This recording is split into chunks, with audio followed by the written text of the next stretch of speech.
Bonjour, on se retrouve pour une nouvelle vidéo qui va dans la continuité de la précédente puisque qui dit sevrage de l'allaitement dit également diversification alimentaire. C'est ce dont on va parler aujourd'hui. Toutes mes excuses pour l'absence de vidéo de la semaine dernière. J'ai eu une pharyngite, donc c'était absolument impossible de parler, qui a été suivie par une crise boutonneuse absolument impossible que je ne pouvais bien évidemment pas vous faire subir. Donc, me revoilà pour parler de diversification alimentaire. La première question va bien évidemment être quand est-ce qu'on commence à diversifier l'alimentation d'un bébé? Alors si le vôtre est allaité, l'OMS recommande de ne sevrer le bébé qu'à partir de 6 mois. Pendant les 6 premiers mois de la vie du bébé allaité, le lait maternel doit être son seul et unique aliment. Recommandation de l'OMS, donc c'est vrai que c'est préférable. Si votre bébé boit au biberon, eh bien vous pouvez dès lors commencer la diversification alimentaire à partir de 4 mois. Alors quand je dis 4 mois ou 6 mois, il s'agit bien entendu des mois révolus. Donc une fois que votre bébé a eu ses 4 mois complets, donc quand il entre dans son 5e mois ou quand il a eu ses 6 mois complets et qu'il entre dans son 7e. Par quoi allons-nous commencer? Eh bien par les fruits et les légumes. On vous donnera des avis différents sur le fait de commencer soit par les fruits, soit par les légumes. Dans la crèche de ma fille, on nous avait dit de commencer par les légumes parce que si on commence par le plus sucré, eh bien les enfants n'auront pas de goût pour les légumes qui sont a priori, c'est vrai, moins sympas que les fruits. Moi, je trouve quand même que c'est un petit peu dur de commencer avec un premier aliment par un pot de brocoli ou de haricots verts. Je trouve que c'est quand même un peu rude.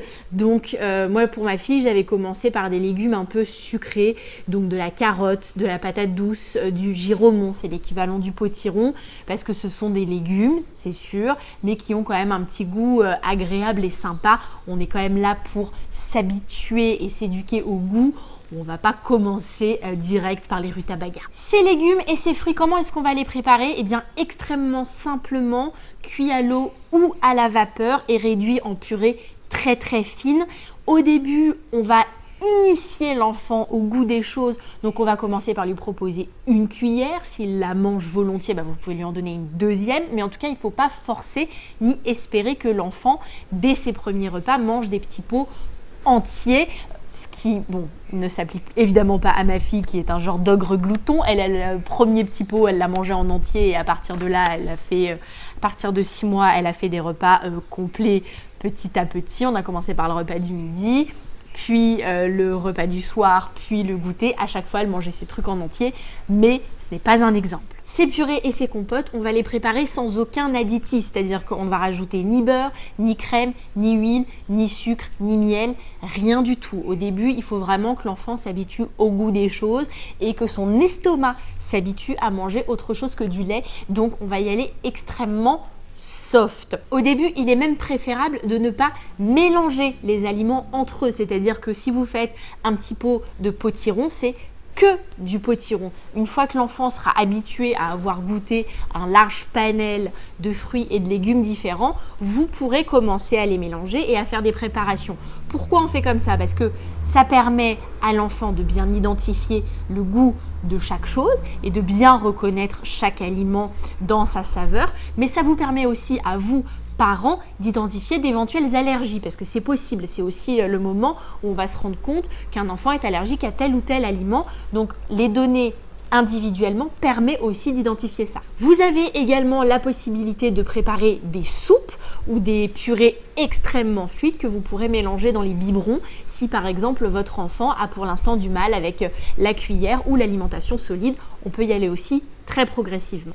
La viande et le poisson, on va commencer à les introduire 1 mois ou 2 mois après les fruits et les légumes. De toute façon, vous verrez bien, si votre enfant a beaucoup de mal avec ses fruits et ses légumes, ne commencez pas à lui donner de la viande tout de suite, laissez-lui encore un petit peu de répit. Mais si en revanche, il assimile très bien les aliments, que son transit est correct, on peut y aller sur la viande et le poisson. A priori, vous pouvez donner tout ce que vous voulez tant que c'est bien cuit. Pas de viande crue, pas de poisson approximativement cuit à la vapeur ou vous savez un petit peu cru sur le dessus. Non, ce n'est pas possible. On cuit tout bien. Favoriser les viandes simples, le poulet, la dinde, le bœuf, le veau éventuellement. Attendez peut-être un tout petit peu pour le porc si vous donnez du porc à votre enfant. En revanche, vous pouvez donner du jambon. On évite quand même la charcuterie, ça ne fait pas partie des aliments qu'on peut intégrer rapidement. On se limite au jambon. Évidemment, le poisson et la viande seront au début mixés très finement et puis soit donnés à la petite cuillère comme ça, mais c'est peut-être encore un petit peu difficile. Le mieux étant quand même de les incorporer dans vos purées de légumes, ça passera mieux. Pour ce qui est des quantités, pour vous donner un exemple, dans mon souvenir, quand j'utilisais un steak haché, je devais le répartir dans une petite dizaine de pots. Vous voyez, donc on peut estimer, si vous faites les repas un par un, vous pouvez partir du principe que vous donnez 1/6 de steak haché pour un repas. Vous pouvez également donner de l'œuf. Il n'y a pas de contre-indication pour donner l'œuf dans les premiers temps. En revanche, on n'en donne pas beaucoup. On donne 1/4 d'œuf cru. Bien cuit, évidemment, on ne donne pas d'œuf cru à un bébé, non jamais. Quand est-ce qu'on commence à introduire le morceau? Eh bien, quand votre enfant commence à avoir des dents. Si on n'a pas de dents, les morceaux, c'est quand même très compliqué. Donc, à partir du moment où votre enfant a des dents, vous pouvez commencer à non plus mixer les légumes, mais juste bien les écraser. En revanche, pour ce qui est de la viande, enfin le poisson, oui, on peut l'écraser. La viande, ça reste quand même encore un petit peu difficile, donc on la coupe, on la hache vraiment encore pendant un certain temps. En revanche, pour ce qui est des légumes, vous pouvez aussi commencer à donner des bâtonnets. Vous pouvez donner les haricots verts entiers, vous pouvez faire des bâtonnets de carottes, des bâtonnets de courgettes, donner des petites fleurettes de chou-fleur ou de brocoli entières, mais il faut toujours que ce soit quand même bien tendre, donc bien cuit à la vapeur ou à l'eau. Les fruits, on peut également les donner crus et très mous. On peut donner des petits morceaux de banane ou écraser de la banane. Tous ces fruits comme ça qui s'écrasent assez facilement, vous pouvez les donner aussi à partir de ce moment-là. Le moment des morceaux, c'est aussi celui où on peut introduire les féculents. Donc on peut mettre, vous savez, les petites pâtes alphabet par exemple, ou des spaghettis qu'on va découper en petits morceaux. On peut donner du riz. Le blé, peut-être pas encore, parce que on a quand même un risque de fausse route. Ça reste des petits grains ronds, mais on peut donner de la quinoa. On peut donner ce genre de féculents. On peut aussi faire des purées de lentilles ou des lentilles bien cuites, écrasées. On peut donner de la purée de pois cassés. On peut donner ce genre de choses qui vont apporter des bons minéraux à l'enfant, mais une fois qu'on intègre les morceaux. Quand l'enfant atteint ses 12 mois, eh bien, il mange à peu près comme vous. Moi, c'est à partir de cet âge-là que j'ai arrêté de faire des petits pots spécifiques pour ma fille. Je cuisinais pour tout le monde avec très peu de gras, très peu de sel, mais on mangeait tous la même chose, elle en plus petite quantité, en bien découpé ou en écrasé, mais en tout cas on mangeait tous pareil. Donc à partir de 12 mois, l'alimentation du bébé s'allège quand même un petit peu pour les parents. À ce moment-là, on va pouvoir également introduire les crudités qu'on va manger en petits morceaux et en petite quantité et donner les légumes secs entiers. Pour ce qui est des laitages, donc des yaourts, du lait normal, du lait de vache et du fromage, bien évidemment le fromage, pas de cuite, pas de lait cru, vraiment toujours pas de lait cru avant les 3 ans de l'enfant, on essaye d'éviter quand même. Et bien tous ces produits laitiers, ils vont petit à petit remplacer les tétés et les biberons. Alors ça c'est un petit peu à vous de le sentir. Vous voyez que votre enfant mange bien, qu'il n'a plus besoin, qu'il réclame plus en tout cas le sein ou le biberon après son repas, et bien vous pouvez remplacer la compote du dessert par un yaourt ou lui donner un yaourt au goûter, etc. En tout cas c'est important de continuer à donner des apports en produits laitiers à l'enfant jusqu'à ses 3 ans. Est-ce qu'il y a des aliments interdits? Eh bien oui, il y en a quelques-uns, notamment les fruits à coque, tout ce qui est noix de cajou, cacahuètes, noix, amandes. On va éviter pour 2 raisons. D'abord les allergies, qui paraît la plus évidente, mais aussi pour les fausses routes, parce que c'est des aliments qui sont très difficiles à écraser, à couper en petits morceaux, c'est même quasiment impossible. Et donc, on a de gros risques d'étouffement et de fausse route. Donc, il ne faut pas en donner à l'enfant tant qu'il n'est pas capable de bien consciemment mâcher longtemps ces trucs et éviter de s'étouffer. Ensuite, je vous le disais il y a peu de temps, le lait cru. Pas de lait cru, au moins les 2 premières années, c'est quand même relativement à éviter. Évidemment, la charcuterie, c'est trop gras, trop salé, c'est pas très bon pour les enfants, donc pareil, les 2 premières années, on va essayer de se limiter au jambon, même si ils vous chipperont du saucisson, vous n'y couperez pas, mais voilà, faire en sorte que ce ne soit pas une habitude, et évidemment, trop gras, trop sucré, trop salé, c'est quand même pas terrible. Les aliments ont très bon goût. C'est vrai que nous, adultes, on a l'habitude de tout assaisonner. Évitez, si vous voulez donner du goût aux aliments, eh bien vous pouvez mettre des petites épices. Moi je sais qu'assez rapidement dans les compotes de ma fille, je mettais un petit peu de curry, un petit peu de cumin, je rajoutais de l'ail ou je mixais de l'oignon, mais j'évitais voilà, les épices trop fortes bien sûr, et surtout d'ajouter du gras ou du sel. Les fruits rouges ont été très longtemps diabolisés, et bien en fait on peut en donner très tôt. Dès que vous introduisez les fruits, vous pouvez donner des fruits rouges à vos enfants. Alors là, encore une fois, il est tout à fait possible que ça développe des allergies. Il faut quand même rester vigilant, mais ça c'est valable pour tous les aliments. Mais on fait quand même attention. Après, si vous avez des doutes, surtout, n'hésitez pas à en parler à votre médecin. Je sais qu'il y a, voilà, on parle aussi des fruits à poils, les kiwis, les trucs comme ça. Personnellement, je me suis jamais encombrée de ça et j'en ai toujours, quasiment toujours donné à ma fille. Maintenant, libre à chacun, hein, je n'ai pas de parole d'évangile. N'hésitez pas à en parler à votre médecin. Si vous faites une allergie aux fruits rouges, évidemment, vous n'en donnez pas immédiatement à vos enfants. Mais si, a priori, il n'y a pas d'antécédents familiaux et que quand vous mangiez des fruits rouges pendant que vous allaitiez, par exemple, il n'y avait aucune réaction chez votre enfant, vous pouvez lui en donner. Concernant les laits végétaux, alors, certains parents sont gênés par le lait de vache. C'est vrai qu'il est lourd à digérer pour les enfants. On dit que le lait de chèvre n'est pas recommandé, perso. J'en ai donné parce que je préférais ça au lait en poudre par exemple et que effectivement je trouvais que le lait de vache était trop lourd. Maintenant ce qui est vraiment pas terrible ce sont les laits végétaux, le soja, et le lait d'amande, le lait d'avoine etc. Pour les mêmes raisons qu'il ne faut pas donner de fruits à coque, ça peut être une importante source d'allergie et surtout ces laits végétaux ne contiennent pas toutes les vitamines et tous les nutriments qui sont contenus dans du vrai lait avec du vrai gras. Donc c'est quand même pas terrible d'en donner aux enfants ou en tout cas aux très jeunes enfants. Dans certains cas, je sais qu'on peut donner du lait de soja, mais il faut vraiment en parler avec son médecin. C'est très très très important, on ne fait pas ça tout seul. Se pose également la question du matériel, de quoi on a besoin pour préparer la nourriture de ses enfants. Alors c'est vrai que les autocuiseurs spécifiques pour les bébés, on le vend en poupe, hein, il y a plein de marques qui en font. C'est vrai que c'est pratique, c'est petit, ça cuit, ça mixe, ça machin, ça fait tout. Perso, j'avais une petite cuisine, j'avais déjà pas mal de robots et pas vraiment de place ni de budget. D'ailleurs, j'avais pas envie d'acheter un truc comme ça pour préparer à manger à ma fille.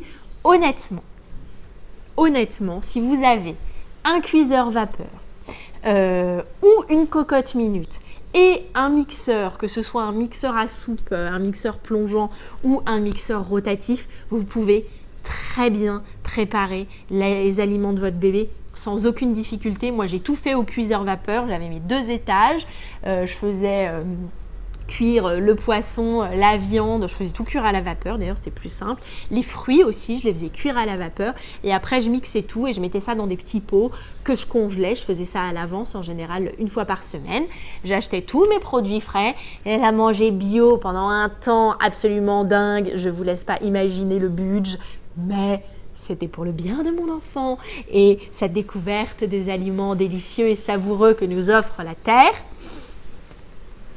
Toujours est-il que, honnêtement, je ne me suis pas encombrée d'appareils supplémentaires et ça a très bien fonctionné. La découverte de l'alimentation, c'est une étape très très importante dans la vie de l'enfant. Il va complètement changer sa façon de manger, il va mettre des trucs différents dans sa bouche. Donc, il ne faut pas hésiter à l'écouter et à le laisser faire. Il y en a certains qui ne vont pas aimer ça, qui vont vouloir rester au lait très longtemps. Voilà, ne les forcez pas. S'ils n'ont pas envie, prenez le temps, laissez-les goûter. De toute façon, au tout début, hein, je vous le disais, ça va être cuillère par cuillère. Ça m'étonnerait que l'enfant engloutisse tous ces petits pots d'un coup. Donc voilà, laissez-le prendre son temps. Si pendant la première année, c'est difficile, c'est pas grave.